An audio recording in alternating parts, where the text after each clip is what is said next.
selamat bertemu dengan mata pelajaran Bahasa Indonesia. Sebelum saya lanjutkan materi ini, jangan lupa kalian untuk berdoa terlebih dahulu dan mempersiapkan segala perlengkapan yang mungkin akan dibutuhkan. Baik, anak-anakku kelas 9, materi pertama kalian di kelas 9 adalah menulis laporan percobaan.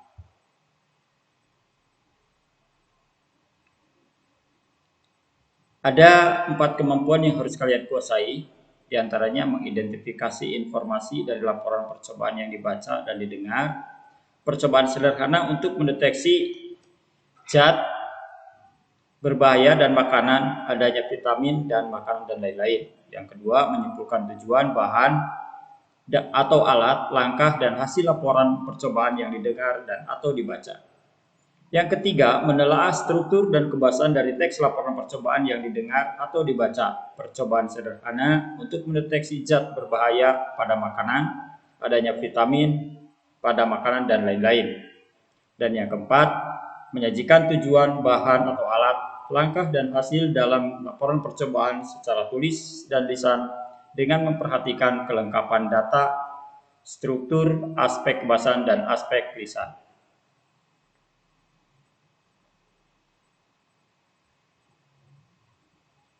Yang pertama, mengidentifikasi informasi laporan percobaan. Pengertian teks laporan percobaan. Ini perlu kalian ingat, laporan adalah segala sesuatu yang disampaikan seseorang, baik berupa tulisan maupun lisan. Percobaan adalah bentuk kegiatan penelitian untuk menguji atau membuktikan suatu teori. Teks adalah tulisan. Jadi, laporan percobaan adalah tulisan yang menyampaikan hasil kegiatan percobaan, baik itu menguji atau membuktikan suatu teori. Teks laporan percobaan adalah teks yang berisi paparan tentang tujuan, proses, dan hasil percobaan. Teks laporan percobaan merupakan teks yang menceritakan tentang percobaan yang dilakukan oleh peneliti. Teks laporan percobaan umumnya digunakan untuk melaporkan hasil percobaan, karya ilmiah, atau laporan praktikum. Tujuan teks laporan hasil percobaan adalah untuk memberikan informasi kepada pembaca tentang hasil percobaan yang telah dibuat. Teks laporan percobaan bersifat umum atau universal.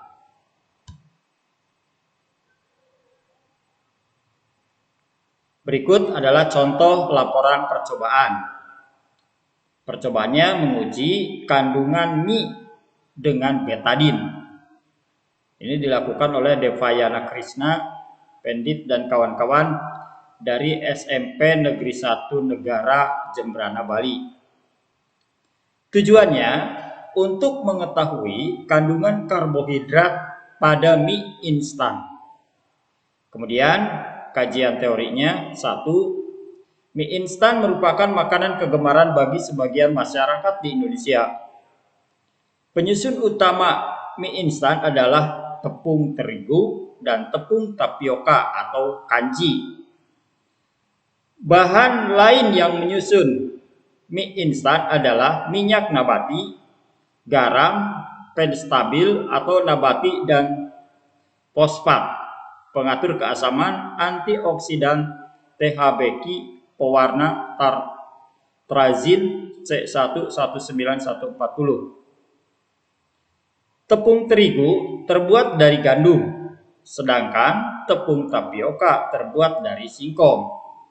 Kedua tepung tersebut mengandung karbohidrat yang cukup tinggi.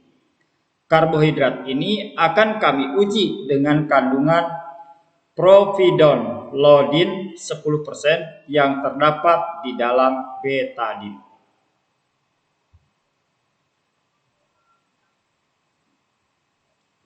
Alat dan bahan. Wadah plastik dapat berupa kotak makan mie instan, tidak menyebutkan produk. Mie-nya mie apa? Betadin, atau obat merah, air dingin. Usahakan menggunakan air matang sebanyak 450 cc. Prosedur atau cara kerja. Siapkan alat dan bahan yang akan digunakan dalam percobaan. Masukkan air ke dalam wadah plastik yang akan digunakan. Teteskan betadin secukupnya ke dalam wadah berisi air. Kemudian aduk hingga betadin tercampur dengan air. Masukkan mie instan ke dalam wadah plastik yang berisi larutan betadin.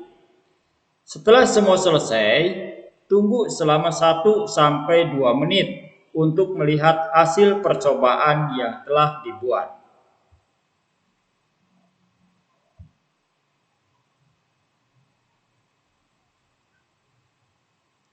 Hasil pengamatan.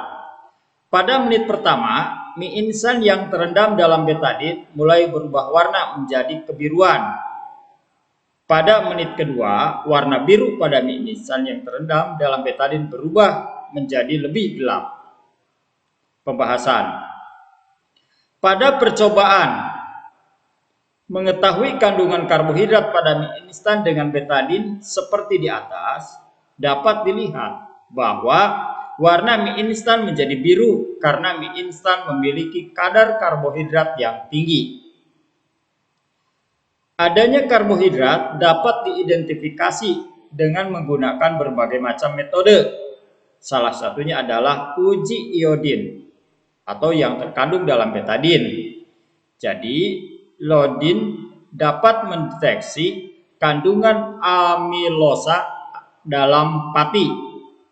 Pada uji iodin terdapat indikator-indikator warna seperti biru menunjukkan adanya amilium karbohidrat dalam suatu zat makanan. Warna biru tua menunjukkan kandungan karbohidrat yang tinggi. Coklat menunjukkan adanya zat amilopektin. Ungu menunjukkan adanya zat glikogen dan dextrin. Simpulan. Mie instan memiliki kandungan karbohidrat yang tinggi, sehingga disarankan untuk tidak mengonsumsi bersamaan dengan makanan berkarbohidrat lainnya. Hal ini dapat menyebabkan kadar gula dalam tubuh atau darah yang menumpuk dan menambah resiko penyakit diabetes. Demikian siswa-siswa kelas 9 contoh teks laporan. Kemudian ada tugas yang harus kalian kerjakan. Tulislah informasi yang terdapat pada laporan tersebut. Di sini ada bagian tujuan. Tujuannya apa? Tuliskan oleh kalian seperti yang tertulis dalam materi tadi. Yang kedua ada kajian teori. Apa saja? Alat dan bahannya apa saja?